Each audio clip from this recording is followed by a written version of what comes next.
Welcome to the Security Weekly News Wrap-Up Show for the week of June 2021. Orgy advice from the New York City Health Department, Windows 11, John McAfee, Dell UEFI, Zyxel, or however you say that, DarkRadiation, and more, along with all the show wrap-ups on this edition of the Security Weekly News Wrap-Up Show. This is Security Weekly, for security professionals, by security professionals. We interrupt our program to bring you this important message. It's the show that keeps you up to date on the latest security news twice a week, your trusted source for accurate security information and expert analysis. It's time for Security Weekly News. For teams looking to inject some security into the DevOps lifecycle, the Uptick Security Analytics platform offers complete security observability for your cloud workloads, including hosts, VMs, containers, and micro VMs. Uptick analyzes builds in development and at runtime for real-time detection of misconfigurations, vulnerabilities, and malicious behavior. Security Weekly listeners can sign up for a free 2-week trial by visiting securityweekly.com/upticks.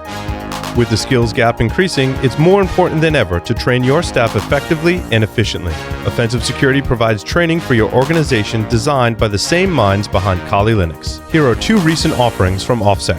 OffSec Academy gives you the chance to earn industry-leading OSCP certification with dedicated one-on-one mentoring. You can also try Proving Grounds Enterprise, created exclusively by Offensive Security's InfoSec experts for highly realistic simulated networks. Visit securityweekly.com/offsec to learn more. Hi, I'm Doug White from Roger Williams University. I'm your host on the Security Weekly News Wrap-Up Show. Let's wrap up all the show topics for the week.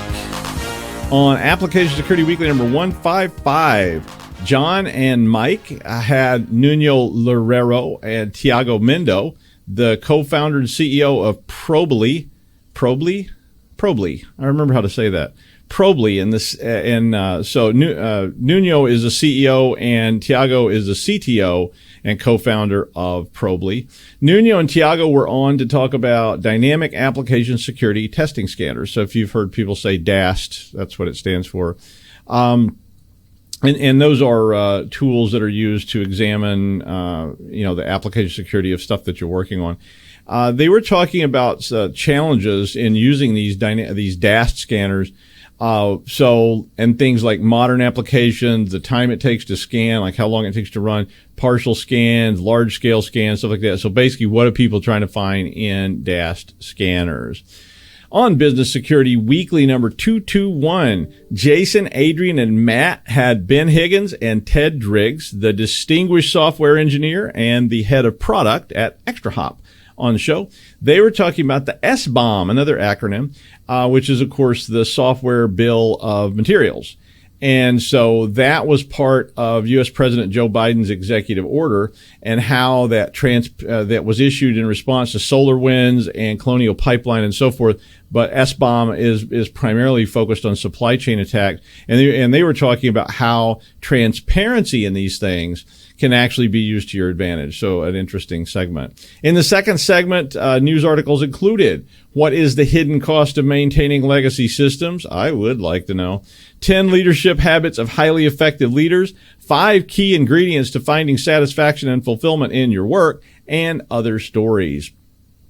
On Enterprise Security Weekly 232, Adrian, Paul, and Tyler Shields brought on Donnie Brass, the product management lead at Cisco. Donnie was going to talk about cloud apps and their use by bad actors. In particular, the risk of how this is starting to target work from home and how none of that's going to go away as the pandemic starts to fade into the background. Because last year, as you recall, at this time, we were doing a lot of stories about how people were using the cloud to attack stuff in the cloud, how people were attacking all these work from home types that have been set up, hurriedly. None of that's going away. A lot of companies are planning to not get rid of this stuff in the future. They've invested heavily in this hybrid work environment and found out that pretty much it works okay, at least the places that I work. In the second segment, Brendan McCarrig, the Senior Director of Product Marketing at Fastly, was on to talk about how security is a shared responsibility, but security teams actually have to be involved in the app development cycle. Sound familiar? With an understanding of the apps and the APIs that are being used, or it just gets ugly. The focus of the segment was on real-time visibility instead of what we usually see, which is, maybe a meeting at the beginning of a process and then maybe a meeting in the middle of the process and a meeting at the end of the process where they go, okay, it's secure, right? And, code is very complex anymore. It was always complex, but it's particularly complex now. And if you don't understand the code, you don't understand the APIs, stuff's just going to sneak in there and you're going to have problems. And in the third segment, the news. On Security Compliance Weekly 7-7, Jeff, Josh, and Scott, while they didn't have their usual large number of hosts, we're talking with Casey Marks, the Chief Product Officer and Vice President at ISC Squared, our old friend. Casey was talking about cybersecurity certification and what it really means. This is a common debate and a common question. I get asked this question, probably at least every other week. Somebody contacts me and asks about certification versus education versus just going to work. You see Quora questions and stuff all the time. It is a common question and it is a good debate, and I don't know a concise answer to it. But, what is the purpose of certification? Is it just proof of knowledge and skill, or is it a training tool, or just what is it? And I've seen it done all those ways. In the second segment, of course, they continue talking about that. On Security Weekly News number 129, an outstanding job was done by the amazing Aaron Leyland, who can charm the gold lame shorts off of any festival attendee, all while securing your setup. Aaron was filling in for me, who was called into something I thought we had abandoned forever, in-person summer orientation for freshmen. And if you ever want to get that itchy feeling about being around large, crowded rooms full of people who are wearing masks and sneezing, well, that's what freshman orientation is all about. Smells like teen spirit. Anyway, Aaron did a great job, and he's going to fill in again next week when I have to do another of those wonderful, exciting events, which just happened to fall on Tuesdays this year for some strange reason, and also Fridays, which is why I've been this weird set. Jason Wood's secret fears were revealed, and Jason talked about how a simple countermeasure could have prevented the whole SolarWinds thing. Check it out and give Aaron a shout out on one of the many environments where we are carried. Thank you, Aaron. On Paul's Security Weekly number 700 last night, Paul has returned. And first up was Jim O'Gorman, the Chief Content and Strategy Officer at Offensive Security. Jim was talking about his career progression and what does it take to be successful in InfoSec. Another very common question that I get asked a lot. A lot of talk about jobs and roles and what do they mean and this kind of stuff. So it's definitely worth checking out if you missed it last night. In the second segment, my friend and oft-times co-author Tom Leonardo, who is famous/infamous, I don't know. There's a famous paper called the Leonardo PI paper that was published a long time ago in the forensics world and is today called the Leonardo paper.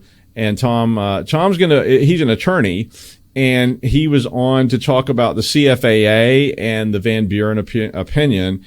The Van Buren opinion was, of course, about a law enforcement officer who was was being paid money by third parties to investigate license plates in the police database. And that case went all the way to the Supreme Court. He was prosecuted under the CFAA, and there was a big opinion. So glad to finally get to see Tom on Pulse Security Weekly. And in the third segment, the news. My favorite threat of the week is going to be the UEFI threats. I saw that Dell story this week. A lot of people had that story talking about it was an Eclipsium report that basically there was a bug in this pre-installed BIOS updater that Dell puts on all of, well, not the same one, but Dell has something of this nature on almost all their equipment. And there were actually 4 different bugs in those systems that would allow, essentially, according to this article, for the takeover of 30 up to 30 million endpoints worldwide. 30 million. That's 129 different models of Dell equipment that has this pre-installed BIOS updater on it. And so basically, just for some of us who are not always maybe seen some of this stuff in a while.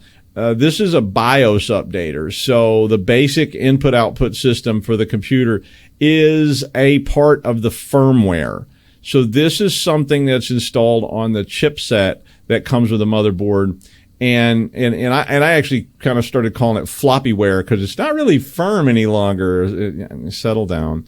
But, since you could start flashing it, it's not like the old ROM days where you needed, like the first time I ever dealt with a BIOS was on a Tandy 1000 and you actually had to you had to desolder the chips and solder, new chips on to change things. Once they started flashing these things, initially, they burned the flash image to a floppy disk. And then you booted the machine from the floppy drive, because I don't know if you've ever noticed in your BIOS, you can set it so that it boots from, CDs or floppies or whatever. And that BIOS then copied over. And it's a real dangerous thing to do because the power failed or the floppy drive failed or the cable failed or you accidentally kicked the plug out or your cat stepped on the off switch. It would literally brick everything. Over time, they moved on and they started building this stuff with an onboard TCP/IP stack. In this, what is called UEFI today. And that basically meant that the BIOS could use a networkable stack that would let it connect to the internet and then flash itself, which sounds awesome. And like a lot of things, is very convenient. And we continue to move in that direction. This is typically only able to be done when the system is booting. So you can't, it's not something that typically can be done while the machine is running, although it wouldn't shock me to see if they're trying to move in that direction. But anyway, so in this particular case with the Dell system, the secure boot process is the problem. And secure boot is a tool that is used to basically make sure that what is running and what is being loaded is essentially what is supposed to be run and loaded. So originally Secure Boot, I think, and I'm sort of speculating, came out of the idea that people would try to install things on their system that were not compatible with that system. And again, you end up with a bricked system. So people started using stuff like Secure Boot in order to protect against that. But then Secure Boot became a thing about, how do you ensure that things are not being used inappropriately? Now, it also is used by manufacturers to try to make sure that you don't install stuff that they don't want you to install or that you didn't pay for. So kind of like a lock on an iPhone or something like that. But anyway, Eclipsium found 4 problems in this Dell bootloader secure boot system, which would allow you to circumvent the secure boot. And if you could circumvent the secure boot, you could circumvent the operating system and all the security controls because this stuff's running below the level of the operating system. So your login has not been reviewed lately. The CVE average on it was 8.3, so it's not really the end of the world, but it does reintroduce all these ideas we saw last year when there were some UEFI attacks, that were going on.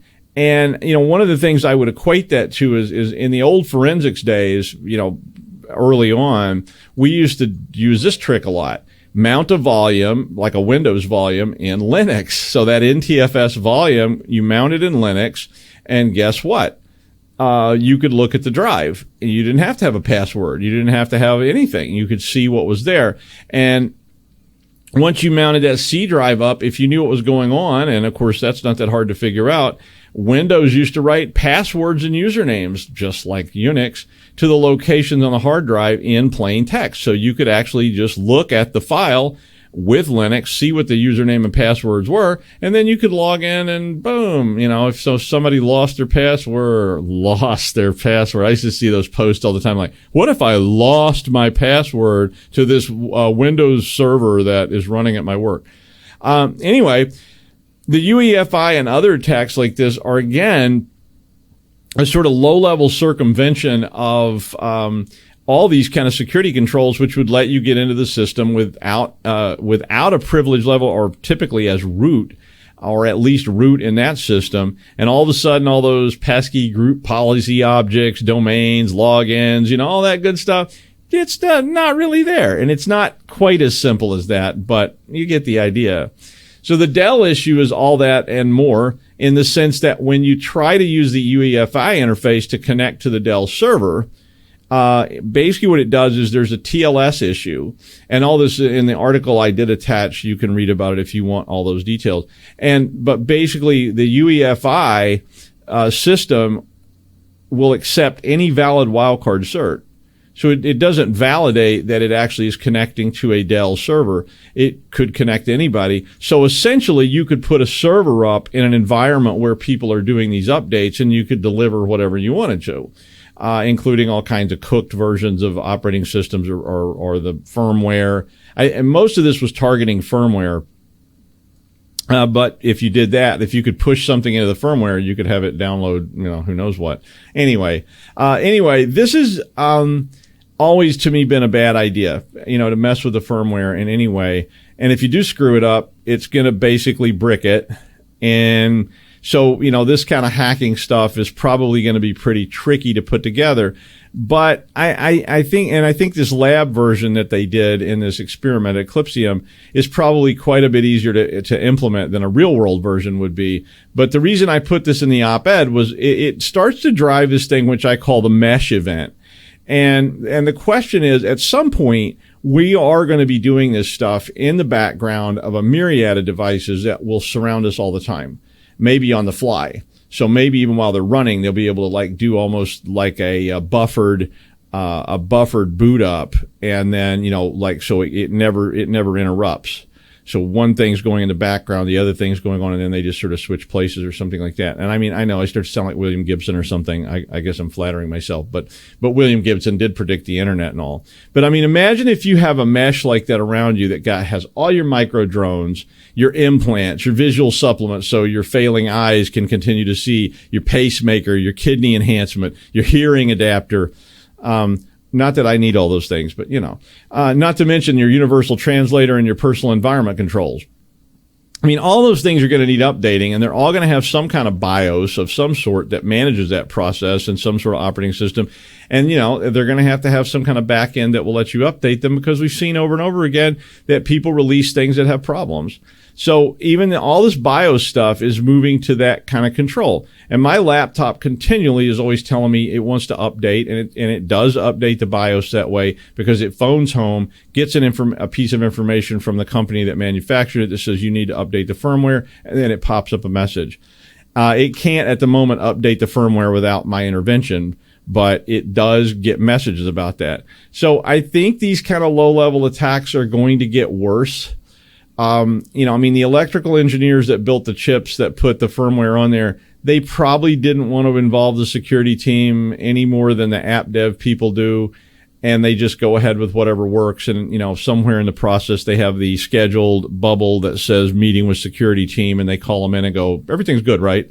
But it is scary. And I do think the UEFI stuff is harder to do from a hacking perspective. But, when the low-hanging fruit's gone, you have to climb up into the tree if you want to keep eating. So guess what? People will. And, if you implement your personal micro drone swarm, well, kids bullied at school, keep them safe with the My Drone Friend and Foe micro drone system. Little Dakota will be protected by as many as 1,000 micro drones, each armed with a thermo-tipped lance rifle. Those bullies won't stand a chance when they're taken down by an angry swarm of micro bees with a combined killing power of a Hellfire missile. Now available for only $19.99 per month with a one-time down payment of €500. My Drone cannot protect you from the My Bully system or other anti-drone bullying system which use the Little Devil anti-drone UEFI microwave attack platform. In all cases, it is advisable to retain private security support. And in the news. If you didn't hear this, and I bet you have, John McAfee, who created, McAfee, probably one of the first antivirus platforms that everybody saw, went from, being a programmer to being, some kind of like billionaire to being, sort of a crazy billionaire to maybe possibly an evil billionaire to being broke to being a billionaire again, and on and on and on. But John McAfee was found dead in jail in Barcelona, Spain on Wednesday. Now, as you know, John's been a bit out there for a while. And some people idolize him because he was sort of this, hacker personified kind of thing. Pictures with him with, machine guns on yachts and stuff like that. Very, Scarface kind of thing going on. Say hello to my little friend. I can't believe Al Pacino did that part. Boy, things changed. But anyway, if you really want to get offended, watch that movie. But John been a bit out there, and at least that's how he was portrayed. So, we all know that sometimes people are portrayed in different ways, and sometimes it's them being sure they're portrayed that way. But anyway, McAfee was 75 years old, and he was awaiting extradition to the United States. And the extradition had just been, it was at the final state of approval. And he's been there for several years. So he tried to get on a plane to Turkey or something. He was in Spain. They arrested him at the airport. I think that was back in 2019. And he's been sitting in jail ever since. Somehow he sends out lots of tweets and Instagrams and all kinds of stuff, even though he's in jail, but, whatever. Anyway, he's charged in the U.S. with evading taxes related to cryptocurrency. And he's been basically, he did that for about 4 years that they've got records of. He's also got a whole pile of other charges of like commodities fraud, securities fraud, wire fraud, money laundering, and, all kinds of stuff. Apparently some of this was based on what's called a pump and dump scheme, which is where you get a celebrity to go out and rave about something, and then you basically have already bought it. The celebrity raves about it, and everybody goes, "Oh wow, that's got to be great." And then you sell yours, and then everybody gets left holding the bag. Not like Dogecoin or anything like that at all. But anyway, he was pitching this to investors, even though he was actually being paid to pitch it to investors. He's been in the news a lot since about 2009. When he claimed that he was wiped out financially by the global financial crisis. But then in 2012, he was a suspect in a murder in Belize, and he fled to Guatemala, which apparently was illegal. There was some period of time he was on a yacht. All kinds of crazy stuff. I spent a lot of time on this, but McAfee's pretty interesting story. Anyway, apparently he hanged himself in his cell, which was quite interesting. And it was preceded by a very cryptic post to Instagram of just one letter Q. And I'm not even going there. But anyway, in 2020, the sort of other interesting parts of this, and I'm not a huge conspiracy person because I find it hard to believe that you could ever keep the lid on any of this kind of stuff for a long time, but maybe I'm naive. In 2020, McAfee tweeted, "No." This is a quote. "Know that if I hang myself, a la Epstein," referring to Jeffrey Epstein, who hanged himself in New York, who was involved in all this child sex trafficking stuff with a bunch of big shots. "Know that if I hang myself, a la Epstein, it will be no fault of mine." He also had a tattoo, and he posted pictures of this on Twitter, that said $ whacked, which I presume means swacked. Or dollar whacked. I don't know what it means. It's these kids today and their slang. But he tweeted that out with the message, "If I suicide myself, I didn't." So it's hard to tell what was going on with Mr. McAfee as to what was true, what was false, what was swagger, what was his PR people, what was the media. The guy was just, whew. Yeah. Anyway, along with the UEFI stuff earlier, Zyxel issued a warning about their USG, sorry, I had to take a breath there, their USG Zywall, USG Flex, ATP, and VPN series devices, which are running ZLD firmware. The company sent out a letter which said that a sophisticated, they always say they're sophisticated, a sophisticated threat actor was attempting to access the devices via the WAN, which I presume they mean internet, and that if they were able to access the device, they were attempting to bypass authentication to establish SSL VPN channels, which would allow them to connect your network, I guess. Apparently, a series of accounts are in the firmware, which can be used to manipulate the device configuration. Anyway, so I wanted to mention this one. If you do have any of these devices, you want to read all the grim details, it is in the article. They talk about all the accounts and their names and so forth. Back in January, Zyxel had a hard-coded password issue that was patched. But so far on this one, their only advice was, quote, "maintain proper security policy for remote access," which is always good advice. You bet. DarkRadiation, cool name, is a new strain of ransomware that targets Linux and Docker cloud containers and is implemented in Bash. So this is an interesting one. The targets are primarily CentOS and Debian distros. There was no evidence in this, at least they reported, of this being used in the wild, but the findings were from a collection of tools that was stored on an IP address, 185.141.25.168. Oh, that's in the article.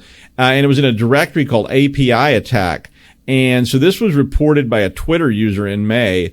The ransomware is a framework, and it's got multiple, they actually have the source code because they got it off this server apparently.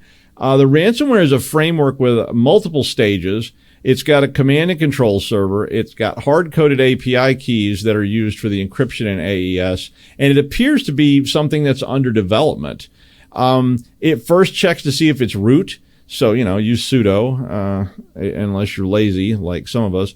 And if you are root, then it installs wget, curl, OpenSSL libraries, usual stuff, grabs all the user information that it can, and exfiltrates all that using Telegram. So that's an encrypted platform for like social media exchange. It can then take other actions if these tools and privileges are not available. So there was other approaches that it had built into it as well. Finally, it gets the entire user list, changes all the passwords on the system to mega password, just like one word mega password, and deletes all shell users.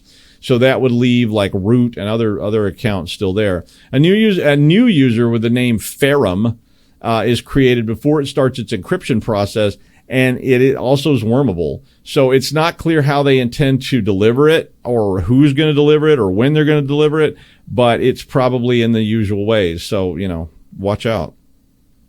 So Microsoft confirmed that Windows 11 is a thing this week, officially. We talked about this last week. And they listed a lot of items, including that Windows Explorer will now be disabled, which I presume it is still installed. They've done this with other stuff in the past.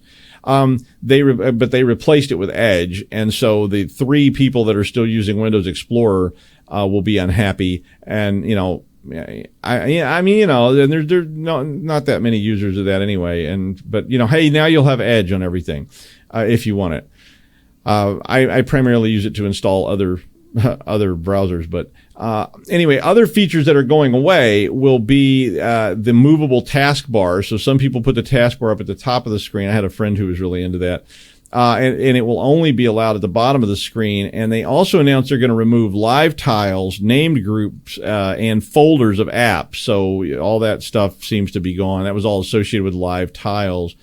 Tablet mode, timeline, and wallet, also have bitten the wax tadpole along with, here's a whole list: 3D Viewer, Paint 3D, OneNote, and Skype. Thank you. Please get rid of Skype. But those will still be available if you do want them. So you can go and download them and install them. So they say. The list of things I don't use in Windows 10 goes on and on and on. So I hate to be a hater, OneNote, but I never really knew you. Anyway, looks like they're finally getting rid of a lot of mandatory installs that I have never seen anyone use, but I know you love OneNote, but apparently not many other people do. Anyway, every time they do this, it's an adventure, and they've definitely had more hits. They've had, I don't know if they've had more hits and misses or not, but for whatever reason, we're all still running Windows. You will apparently be able to run Android apps on the desktop, which could mean Microsoft's going to be Android interesting.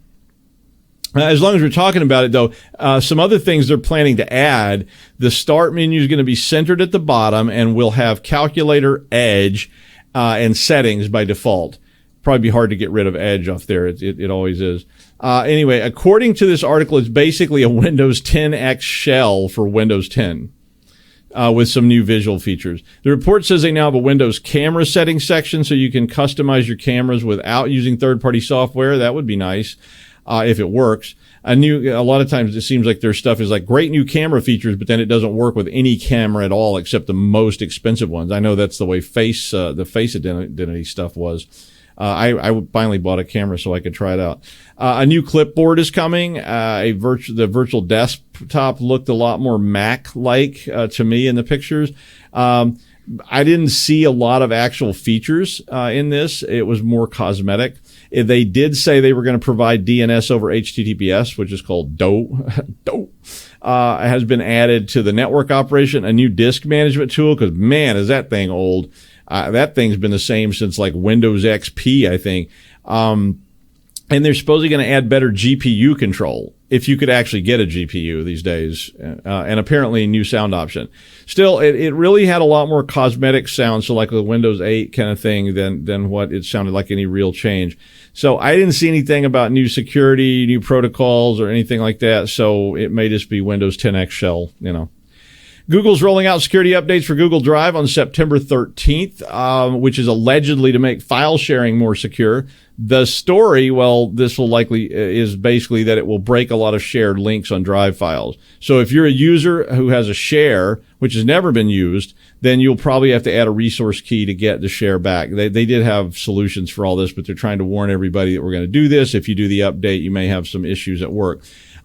Basically, Google's advising you to evaluate your status with Google Drive so that you can avoid interruption and critical use when that update goes into place in September. It is optional, but you know how that works. A Pakistani threat actor, alleged Pakistani threat actor, has been attacking government and energy operations in Asia and deploying a rat, which is used on compromised Windows systems. Most of the organizations were in India. Pakistan, India, they don't like each other. And Black Lotus Lab reported that most of the victims were a part of government and power utility verticals. So that whole group.